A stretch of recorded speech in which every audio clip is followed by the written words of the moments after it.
in order to get success, like what you need to do is be putting in about 10 times more effort than you're actually doing now. And any missed goal is because of a lack of effort put into it. You're listening to Thrive by Design, business, marketing, and lifestyle strategies for your jewelry brand to flourish and thrive. Let's get started. Welcome to the Thrive by Design podcast, episode 134. Hey there, it's Tracy Matthews here, the Chief Visionary Officer over at flourishthriveacademy.com and your host for the Thrive by Design podcast. I'm super stoked to be here.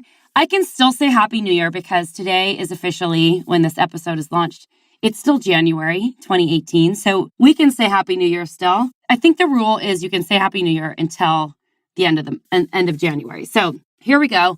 We're kicking off the new year with a bang. I'm so excited. I've welcomed hundreds and hundreds of designers into our Laying the Foundation course. We're really excited about it. We are blowing up that Facebook group. It's been a blast. People are really getting their brand in order, building their desired sharing proposition, and creating a brand journey that is going to be, amazing for lifetimes to come for all these individual designers. So I am very excited for them. I'm very excited for me because I love this process. And in that, part of the reason why I'm so passionate about what I do here every single week at Flourish and Thrive Academy and on this podcast, Thrive by Design, is I get to teach things and I love to learn. I love teaching and learning. I love teaching what I've learned, all of it. So it's really fun for me to come in here. And so I love to digest new information. I love trying out new things. I love evolving as a person and a brand. I am one of those personal growth junkies. I think you could probably call me that. I'll let you call me that. That's cool. And in the process of doing this, I've been over the past several years pretty obsessed with not only podcasts, listening to different podcasts, so that I can learn and uplevel my business, but I'm also obsessed with reading and listening to books on tape. And I've always been an avid reader, but something happened as I got a little bit older and got a little bit busier is that the only time I really had left to read was in the evening. And I don't like reading business books before I go to bed because it makes me start to think about work, and I am a terrible sleeper. And I stopped reading kind of like any other time I have to actually work or play. I'm always working or playing. So there's very little time for me to actually sit down, open a book and read. So several years ago, I started listening to audiobooks. Actually, that's sort of a lie because I started listening to audiobooks back in the 90s. We would sit in our little tiny studio. I would sit there with my two production workers, Mara and Gabby, and we would listen to audiobooks. Sometimes it was mystery books. Sometimes it was business books. Sometimes it was other things. But it really kept us actually really focused for a couple of reasons because we weren't talking to each other and getting distracted. But we were also learning something at the same time. And so a couple of years ago, I could tell that my business book consumption was sort of failing. So I started opting to listen to business books on tape. Not on tape. That's so archaic. What I meant is on Audible. I love Audible. If you don't have a subscription, you should definitely subscribe to it. I'm not even an affiliate or anything for Audible, but I should be because I love it so much. Anyway, I started listening to books on tape. I would go to my mastermind, and the guy who ran my mastermind, Ryan Levac, my mentor, would always give us a bunch of books. And so I started just ordering those books on Audible so I could listen to them and consume them. And throughout that process, not only of being in a mastermind, but also just getting back to listening to audiobooks, either when I was walking around the city or on the subway or while I was getting dressed in the morning, I was able to consume a lot more information and be able to digest it in a way that it actually made sense for me and actually allowed me to put it into action. Whereas when I was reading books right before bed, I wouldn't sleep, I'd be stressed, and it's not as hard as sitting down and actually doing the work. I love audiobooks. So if you are someone who's like me, who's an audio learner, great idea to get an Audible account and great idea to take courses that actually have an audio component and listen to this podcast. That's why we're doing it. So over the past couple of years, and even beyond that, but especially over the past couple of years, I've read some or listened. I always say read because it's kind of like reading, but listened to some really amazing books. And I wanted to share some of those to you because there are a few that have really blown my mind so much that my whole life changed because of it. And I talk about them occasionally in our closed communities over at Flourish and Thrive, but I really felt like it was time to share it with the world. So here we are on the Thrive by Design podcast with, tens of thousands of listeners all over, hopefully hundreds of thousands by now, but listening to this podcast and helping, I really want to help you build that business and brand that you desire, whether you're doing it with us over at Flourish and Thrive Academy or whether you're doing it, here on the Thrive by Design podcast. That's what this is all about. Anyway, I wanted to dive deep into this book. We have been having a lot of fun these past couple of weeks in our Laying the Foundation course. We just started Module 1, and it's been fun being able to support the designers and being able to watch them really evolve and grow their brands, to create like really strong brand stories, etc., all that stuff. It's been awesome. And I'm so excited for this final crew of people going through Laying the Foundation live. It's going to be awesome. I mentioned earlier that this is probably going to be our last time ever running Laying the Foundation live. We will still offer the program at some point, but it will not be with this live component where we give live coaching. I am moving on to different coaching programs within Flourish and Thrive Academy. And Robin is moving on to do her own wholesale coaching business. So we are not moving in different directions, moving in complementary directions, but just onto different things. And we want to be able to support the members of our community who have committed to us for many, many years to watch them grow and get to their next level. So I'm excited about this. It's already going off the hook just within the first couple of days. And I'm excited for those of you who joined us. It's going to be amazing. Best year ever. So I want to dive into some of these books because I know that they will change your life and blow your mind as well. So let's talk about it. So the book number 1, these aren't necessarily ranked in order with the exception of this one, because this book, I read it for the first time, I think last year or the year before. But since then, I've listened to it several times, and I've read several of the books by these authors, Gino Wickman and Mark C. Winters. It's called Rocket Fuel, and it's about that visionary integrator collaboration that actually makes a small business survive or any business survive. So the premise of the book, Gino Wickman and Mark C. Winters also wrote Traction and Get a Grip, which I'll be mentioning later. They're also amazing books. In those books, on all 3 of the books, they talk about the role of the visionary in a company and the role of an integrator in a company. And as you've heard me speak over the past several years, in fact, I adopted this term visionary before I even read the book because I really identified with that word. I was creative. I also consider myself a CEO in the sense of I like thinking about the direction of the company and moving the business forward.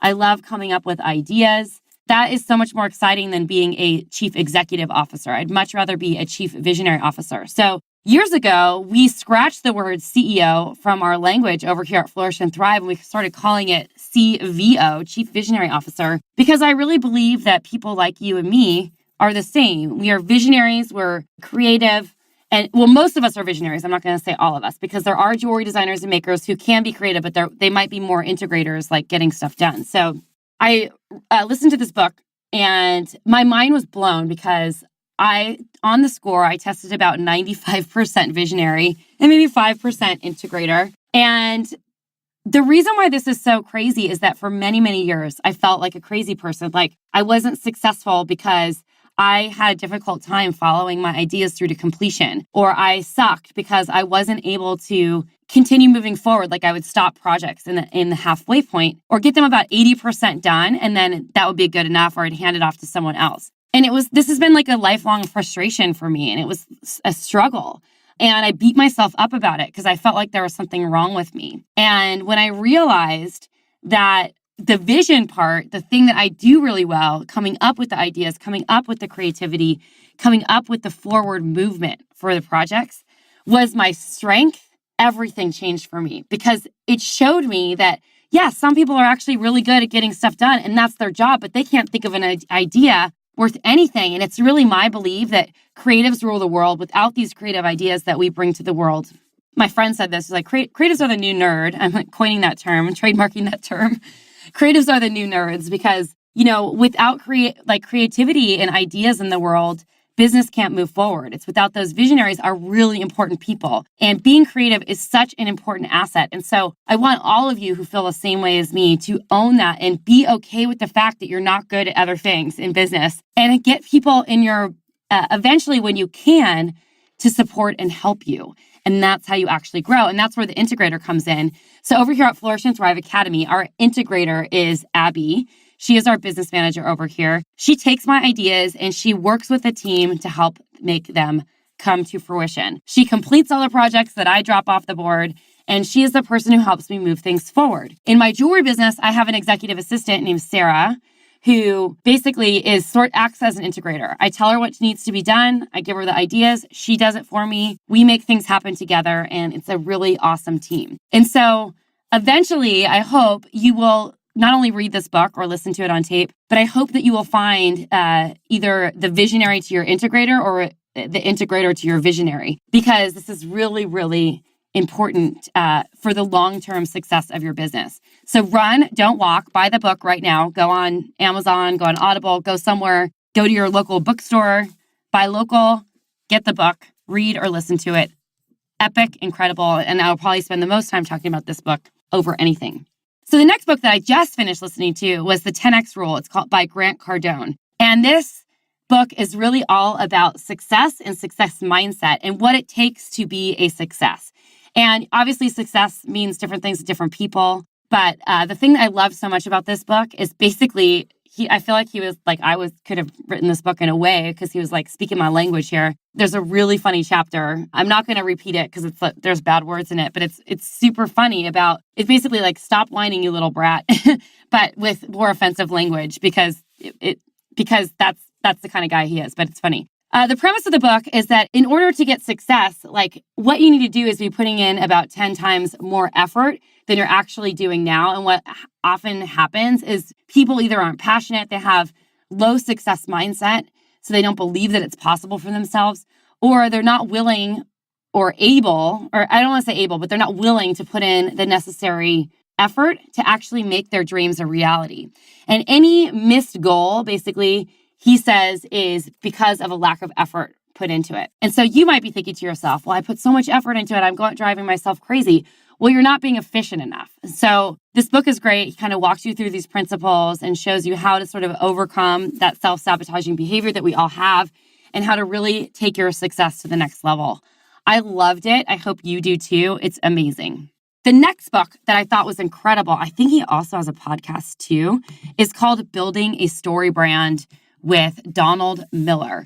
So this is all about making your dream customer, your dream client, the center of your brand story. And it's about how you can share stories, how you can share marketing ideas, how you can share different posts, and how you can brand your business and make it about the customer as opposed to about you. And this is the struggle. One of the number one struggles that I see, actually, they don't know it's their struggle, but the number one mistake designers are making, maybe it's not a struggle, it's a mistake, is that they're talking incessantly about themselves, about their product, about their stuff, instead of their customers. So what this does is when you're able to build the story of your brand around your customer, is you're able to allow them to connect with what you do, and that helps you build more sales. I'm going to give you an example here.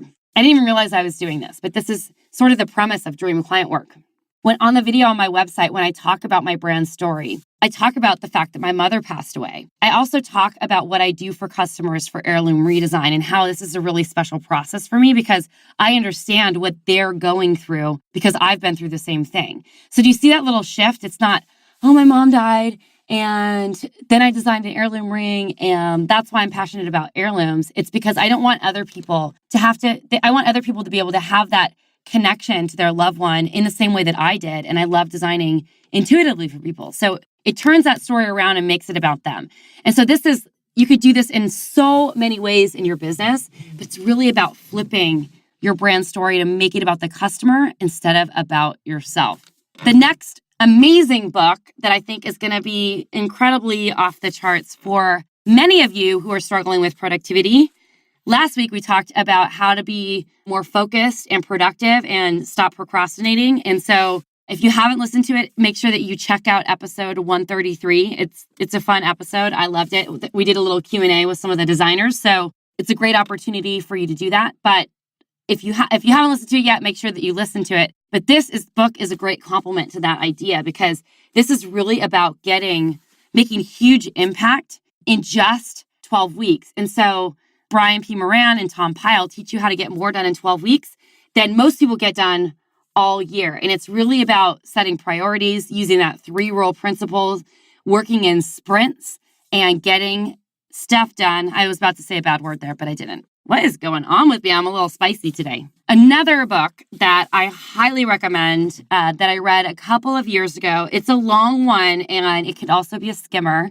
And they do not have it on audiobook, unfortunately. So you're going to have to actually get the hard copy. Was the No BS Guide to Marketing to the Affluent. So for those of you who are trying to sell high-end products, luxury products, this is a great book to read. It's by Dan Kennedy. He writes a ton of marketing books. They're all very long and in-depth, but it's a great book. It tells you how to use the language that they're, basically the premise is that the affluent have endless amounts of money and they want to buy. And a lot of times the reason why we're not marketing or selling to affluent people is because of fear and all those other things. So he teaches you basically how to use their language so that you can sell more jewelry and get in with those sort of high touch people. Highly recommend it. It's a doozy though, so you might want to break it up in little sections. The next book that I love is Jab, Jab, Jab, Right Hook by Gary Vaynerchuk. And you've probably heard me speak about this before, but I think it's one of the best books on how to use social media, not from the tricks and hacks that are actually working now, but what the platforms are actually used for. So I see designers posting things that should be on Instagram, on Facebook, and posting things that should be on Facebook, on Instagram, and not really considering like what they're actually doing on the platform. I see a lot of people trying to sell a lot of jewelry on Twitter, which that's never worked for me. And I'm always, I know some people can do it, but it's always baffling. Like Twitter is a news platform. It's not a place to actually it's not a photo platform, and jewelry is a visual platform. So it would make more sense to be promoting most of your jewelry or using posts like that for things that are actually on Instagram or Pinterest. Like there's ways to use Twitter for your jewelry business, but just thinking strategically about how you're actually using the different platform. And then also about how using the content that you're actually curating and the content that you're documenting as you go to actually sell more product. And so a lot of times what people do is they're always pitching, buy this now, buy this now, buy this now, instead of adding value. And you want to continue to add value, and then sell. Because when you're ready to sell, that's when people are going to buy because they're so hooked on your brand. And so it's a totally different approach than you're probably taking right now. If you haven't picked up the book, make sure that you do right away. My next favorite business book is a book called The EMyth Revisited. This is by a man named Michael E. Gerber. This book changed my life about 10 years ago, and it might change yours too. When I read this book, I realized that I was running my business like an expensive hobby, not like an actual business. And it really changed the way I thought of how I set up the back end of my business, how I was working every day, what I was actually really good at, and all those sorts of things. So it's a really great foundational business book, and I highly recommend that you pick it up if you haven't. And he does a lot of storytelling to kind of paint the picture of why these principles are really important. So make sure that you check out The EMyth Revisited. Super awesome.